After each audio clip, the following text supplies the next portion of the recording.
இலங்கையின் முதற்தர சுற்றுலா தலம் ரீச்சாவின் மாபெரும் உணவு திருவிழா ஆகஸ்ட் மாதம் 7, 8, 9 மற்றும் 10 தேதிகளில் மாலை 6 மணி முதல் 10 மணி வரை. இன்றைய டிக்கெட்டுகளை பெற்றுக் கொள்ளுங்கள்.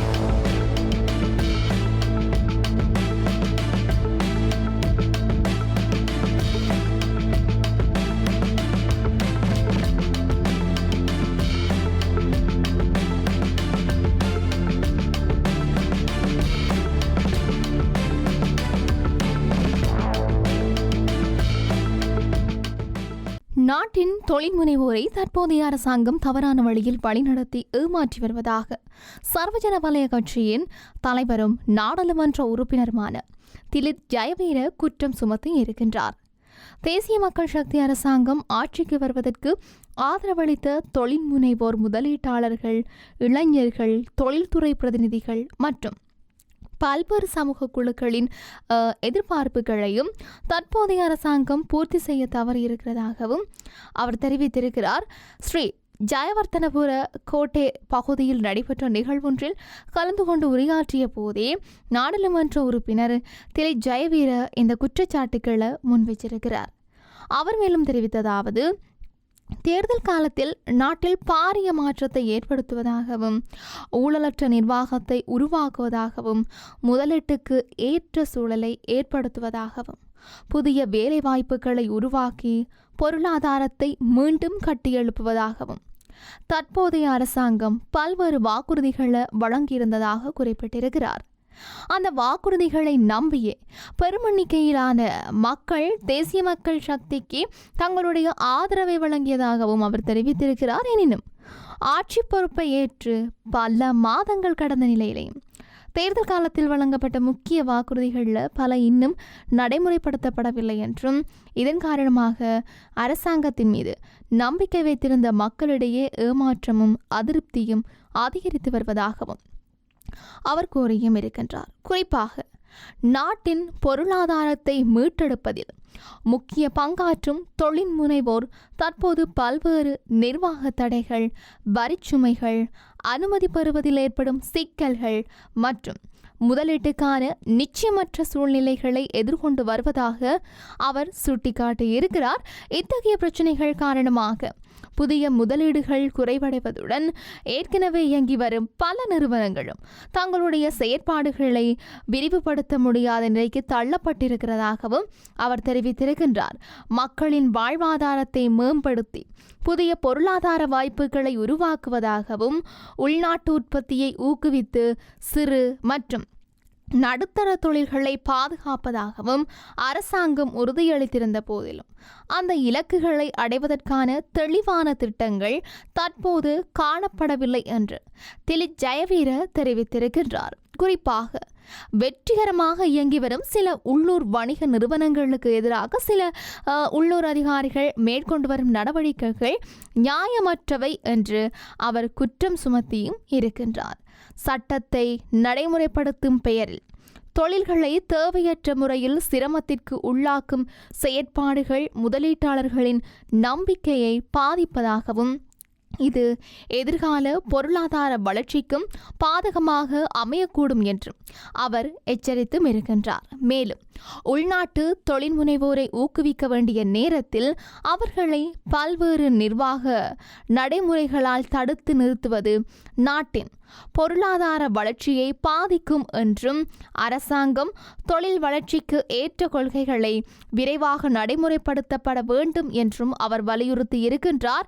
இதன்போது 2019 ஆண்டு இடம்பெற்ற உயிர்த்த ஞாயிறு பயங்கரவாத தாக்குதல் தொடர்பிலும் திலித் ஜெயவீர கருத்து வெளியிட்டிருக்கின்றார்.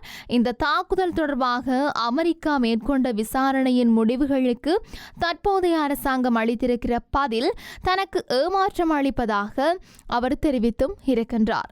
உயிர்த்த ஞாயிறு தாக்குதலில் 5 அமெரிக்க பிரஜைகள் உயிரிழந்ததை தொடர்ந்து அமெரிக்கா தன்னுடைய சட்ட அமைப்புகளின் ஊடாக சுயாதீன விசாரணையை முன்னெடுத்து அதன் அடிப்படையில் சட்ட நடவடிக்கைகளையும் ஆரம்பித்திருந்ததாக அவர் நினைவூட்டியும் இருக்கின்றார். அந்த விசாரணையில் வெளிப்படுத்தப்பட்ட தகவல்கள் தொடர்பாக இலங்கை அரசாங்கம் வெளிப்படையான நிலைப்பாட்டை எடுத்து நாட்டின் மக்களுக்கும் சர்வதேச சமூகத்துக்கும் தெளிவான விளக்கத்தை வழங்க வேண்டிய பொறுப்பு இருப்பதாகவும் அவர் கூறியும் இருக்கின்றார்.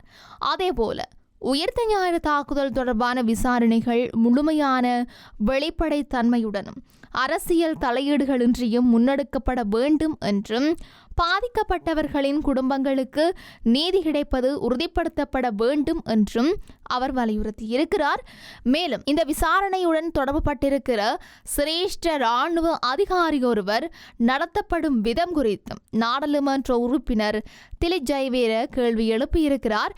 எந்த ஒரு நபருக்கும் எதிராக விசாரணைகள் நடத்தப்பட்டாலும் அது சட்டத்தின் அடிப்படையிலும் நியாயமான நடைமுறைகளின் அடிப்படையிலும் முன்னெடுக்கப்பட வேண்டும் என்றும் அரசியல் அல்லது வெளிப்புற அழுத்தங்களுக்கு இடமளிக்க கூடாது என்றும் அவர் குறிப்பிட்டிருக்கின்றார். நாட்டின் பொருளாதாரத்தை மீட்டெடுப்பது, தொழில் முனைவோரின் நம்பிக்கையை மீண்டும் கட்டியெழுப்புவது, முதலீடுகளை அதிகரிப்பது மற்றும் சட்டத்தின் ஆட்சியை உறுதிப்படுத்துவது ஆகியவற்றில் அரசாங்கம் கூடுதல் கவனம் செலுத்த வேண்டும் என்றும் தேர்தல் காலத்தில் மக்களுக்கு வழங்கப்பட்ட வாக்குறுதிகளை நடைமுறைப்படுத்துவதன் மூலமே மக்களின் நம்பிக்கையை மீண்டும் பெற முடியும் என்றும் நாடாளுமன்ற உறுப்பினர் திலித் ஜெயவீர வலியுறுத்தியும் இருக்கின்றார். இவை இப்படி இருக்க, கட்சி, இன, மத பாகுபாடுகளின்றி சகல மக்களினதும் உரிமைகளை பாதுகாக்கும் முற்போக்கான புதிய பயணத்தில் தங்களோடு இணைந்து கொள்ளுமாறு சிவில் சமூக அமைப்புகள் மற்றும் செயற்பாட்டாளர்கள் அனைவருக்கும் எதிர்க்கட்சி தலைவர் சஜித் பிரேமதாச அழைப்பு விடுத்திருக்கின்றமை இங்கு குறிப்பிடத்தக்க ஒரு விடயமாகவே இருக்கின்றது. எதிர்க்கட்சி தலைவர் அலுவலகத்தில் நேற்றைய தினம் ஞாயிற்றுக்கிழமை சிவில் சமூக பிரதிநிதிகளுடன் நடைபெற்ற விசேட சந்திப்பின் போதுதான் அவர் இவ்வாறு தெரிவித்தும் இருக்கின்றார். அங்கு அவர் மேலும் உரையாற்றியதாவது, நமது நாட்டின் அரசமைப்புக்குள் ஜனநாயகத்தை பாதுகாப்பதற்காக சட்டவாக்கம், நிறைவேற்று அதிகாரம் மற்றும் நீதித்துறை ஆகிய பிரதான 3 தூண்கள் காணப்படுகின்றன. அதேவேளை சுதந்திரம் மற்றும் சுயாதீன ஊடகத்துறை அதன் 4வது தூணாகவும் 5வது தூணாக சிவில் சமூக இயக்கமும் விளங்கி ஜனநாயகத்தை பாதுகாக்கும் முதன்மை சக்தியாக அமைய வேண்டும். நமது நாட்டின் ஒட்டுமொத்த சிவில் சமூக இயக்கங்களினதும் அமைப்புகளினதும் தனித்துவமான நோக்கங்கள் எவ்வாறாக அமைந்திருந்தாலும் அவை அனைத்தையும் ஒன்றிணைத்து ஒரு பொதுவான இலக்கை நோக்கி பயணிப்பதே இன்றைய தேவையாகும். ஜனநாயகத்தை பாதுகாக்கும் இத்தகையதொரு தேசிய பணிக்கான வேலை திட்டத்துக்கு நாம் அடித்தளம் அமைப்போம். அதற்கமைய இன்றைய தினம் திங்கட்கிழமை முற்பகல் 9 மணிக்கு கொழும்பு லக்ஷ்மன் கதிர்காமர் நிர்வாகத்தில் இந்த விசேட வேலை திட்டம் ஆரம்பிக்க உள்ளோம் என்று சொல்லியும் அவர் தெரிவித்திருந்தார். உரிமையாளர்கள் குறித்து ஜனநாயக முறைமையின்படி பேசும்போது சில தரப்பினர் தாராளவாத வலதுசாரி கருத்துக்களை கொண்டு அது சிவில் மற்றும் அரசியல் உரிமைகளுக்காக மட்டுமே இருக்க வேண்டும் என்கின்றார்கள். அதே நேரம் இடதுசாரி பிரிவினர் அதன் பெரும் பகுதியை பொருளாதார, சமூக மற்றும் நலன்புரி உரிமைகளுக்கே வழங்குகின்றார்கள். ஆனால் இந்த அனைத்து உரிமைகளும் ஐக்கிய நாடுகள் சபையின் சாசனத்தின் மூலம் உலகத்தால் ஏற்றுக்கொள்ளப்பட்டவையாகும். எனவே நடுத்தர பாதையை கொள்கையாக நம்பும் ஐக்கிய மக்கள் சக்தி வலதுசாரிகளும் இடதுசாரிகளும் சுட்டிக்காட்டும் அனைத்து உரிமைகளையும் சமமாக முன்னிறுத்தி முன்னோக்கி செல்வதே பொருத்தமானது என்று நம்புகின்றது. இந்த வேலை திட்டத்தில் எந்தவித கட்சி பாகுபாடும் கிடையாது. அனைவரினது முற்போக்கான கருத்துக்களுக்கும் இதில் உரிய சந்தர்ப்பம் வழங்கப்படும். சிவில் மற்றும் அரசியல் உரிமைகளை போன்றே பொருளாதார, சமூக, சுகாதார, கல்வி மற்றும் நலன்புரி போன்ற அனைத்து உரிமைகளுக்காகவும் அர்ப்பணிப்புடன் செயல்படும் ஒரு பலமிக்க தேசிய அமைப்பை நாம் ஒன்றிணைந்து கட்டியெழுப்புவோம். இதற்காக அனைத்து சிவில் சமூக செயற்பாட்டாளர்களையும் எங்களுடன் கைகோர்க்குமாறு அன்போடு அழைக்கின்றேன் என்று சொல்லியும் அவர் தெரிவித்தும் இருந்தார்.